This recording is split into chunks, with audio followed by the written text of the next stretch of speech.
You talk about scared.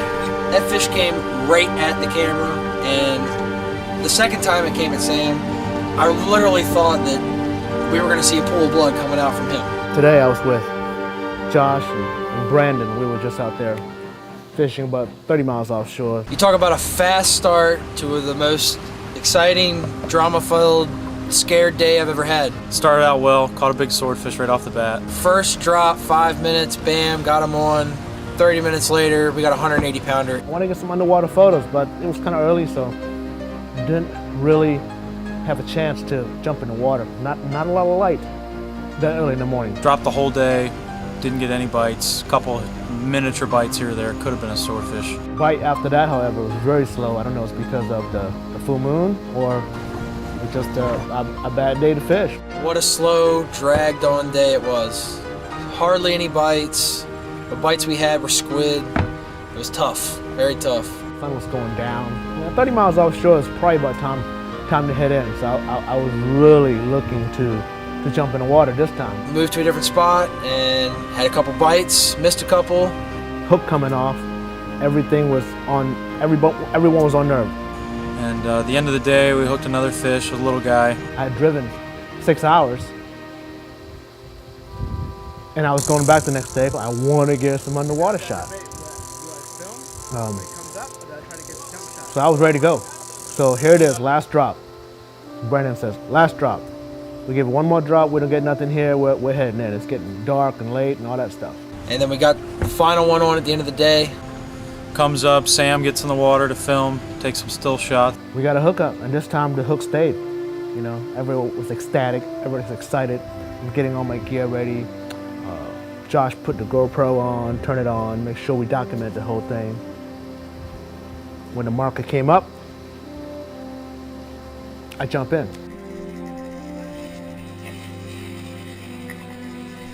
Sam jumps in the water.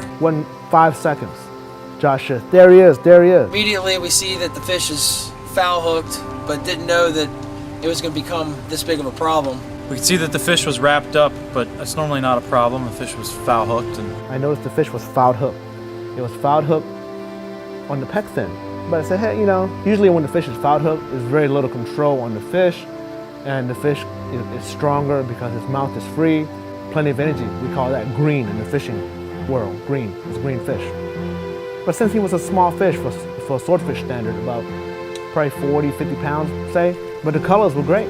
So I wanted to get some really good photos of this fish with really good colors, even though he was foul hooked. I was swimming towards him. As I go a little faster, all of a sudden he turns around in a split second. He started darting as fast as he could towards me. Couldn't really turn the head of the fish to keep him from going at Sam. Came towards me with such force, I put my camera in the way, and he hits the camera with such a force, it made a sound underwater and actually moved me back a little bit. The guy who's on top of the water didn't really know what was happening. They thought it kind of missed me, kind of passed me, but I knew better. And there was nothing we could do. The fish went right at Sam the first time. I thought it missed him, but I could see the line, the leader, hit Sam and come around his body. And I backed off. You can see me on the video right there that I'm starting to back off. I'm trying to assess the situation, per se. At this point, they're asking me what's going on.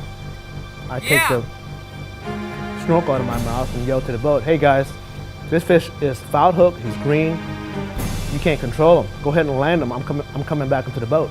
Sam pops his head up and says, hey, I think you guys should put this fish in the boat. It's getting a little scary. At this point, I realized this is a dangerous situation. Even though the fish was small, he still had plenty of juice. And that was a little freaky because I'm like, oh, maybe it did hit him, you know? As they reel the fish in, I'm coming towards the boat, after all, it's starting to get low light situation. Just when the shark comes out, makos, whatever could be out there, especially with the hooked fish in the water.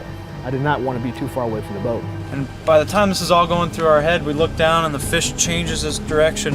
I started coming towards the boat little by little, and they're reeling it in. I thought everything was fine. Comes straight up at Sam and runs straight into him. You can see the leader go slack. He comes up and he's coming straight towards me again. I mean, I'm going, whoa. There's no doubt in my mind at this point that he's trying to spear me. The first time he got me by surprise. This time, there was no doubt he was trying to put a hole in my body. You'd see Sam kind of push his body back a little bit. He goes underneath the camera. He hits me on the rib. And I was just expecting to see blood coming out. I thought he stuck him with his bill or...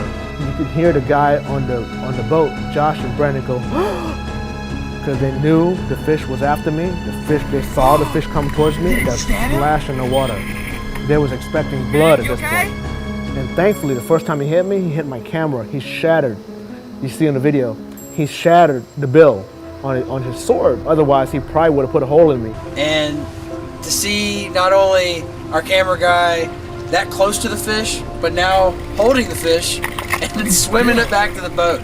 I've never seen anything like it ever. The guys realized I was in control and there was like no blood spewing out all over the ocean, 30 miles offshore.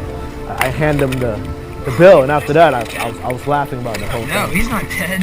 In retrospect, it was a very dangerous situation, and I probably won't get in the water again with a swordfish that's foul hooked. He ended up being okay. Sam grabbed the fish by the bill and swam it back to the boat. They put a tag in it, and I watched it swim back into the abyss. Put a tag in it, released it.